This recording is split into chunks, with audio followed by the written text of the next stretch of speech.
How about the social side? Health, education, housing, etc. Right from 1996, we introduced UPE, and in 2007, introduced USE. These two can do a great job if the free education we intended in the government primary and secondary schools was implemented fully. However, local leaders, including the Parents Association, still put charges on learners in government schools. What have been the results? In my upcountry trips, I've been to Acholi, West Nile, Masaka, Teso, Bukedi, Sebei, Bugisu, Karamoja, and now recently in Busoga. The primary school completion rates in the zones I have been to is as follows below. You listen, you wonderful people of Uganda. Those who start P1 and finish P7, completion rate, those who complete, out of the 100, in Acholi, only 31.9% complete, which means 68 drop out. West Nile, only 19%.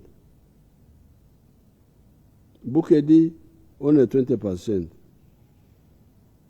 Teso, only 36%. Sebei, only 38%. Teso was 36%. Bugisu, 38.4%. Karamoja, 12.5%. We did not get figures for Busoga and for Masaka. So this is a historic mistake. 68% of the children, 80% in the case of Bukedi, not completing P7 is a big mistake. We need consensus to end this mistake. In the presidential hubs, I provide skills for young people completely free of cost. You can show some of the hubs, what I do there. Yet, I accommodate let's see the hubs, what they are doing. Show people, not just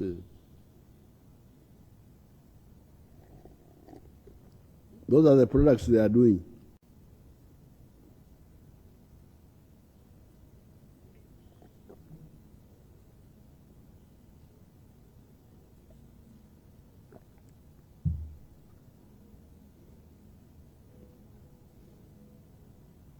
What did you do with the students? You killed them or what? One sees human beings, not just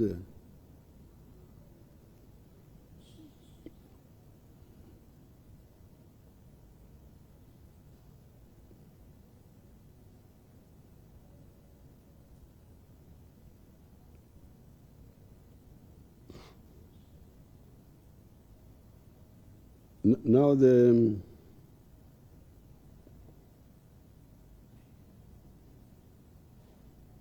I provide skills for young people completely free of cost. Yet I accommodate the learners, feed them etc. Bona Basome, Education for All, was designed as a low-cost strategy anchored on day schools.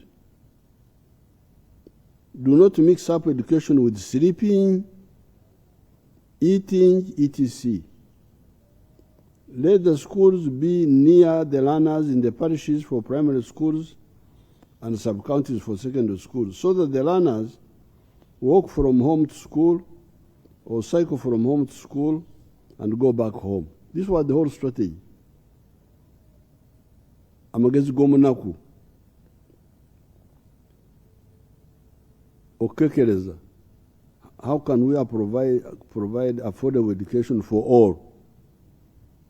The answer is day schools. People sleep at home, they come study, go back, so that you don't mix up the cost of accommodating and feeding and all that. Let them bring Entanda, like we did in the 1950s and 1960s. Eliminate the accommodation and the eating costs, so that we provide affordable education for all, not expensive education for only some, as was the case in our times. A government primary school per parish and a secondary school per sub-county in the past was supposed to deal with numeracy, literacy, knowledge of natural or social sciences, and the base of intellectuality. Technical skills were to be provided in the technical schools. We need to perfect our concept on where to locate these technical schools. Should it be per district or what? Initially, we had even talked of per sub-county. However, we found that some of those technical schools did not have enough enrollment.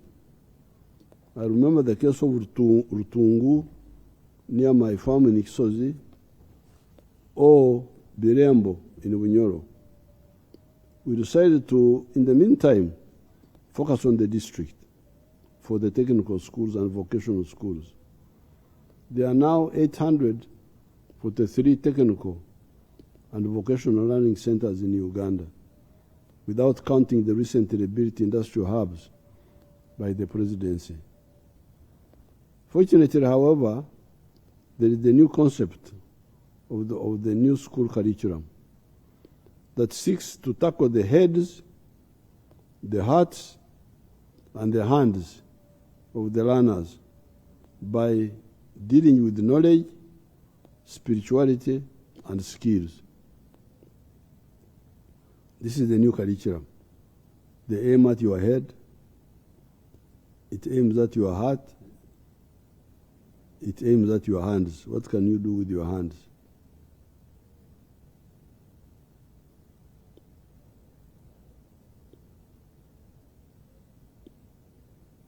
The new curriculum aims at infusing skills into the primary and secondary schools.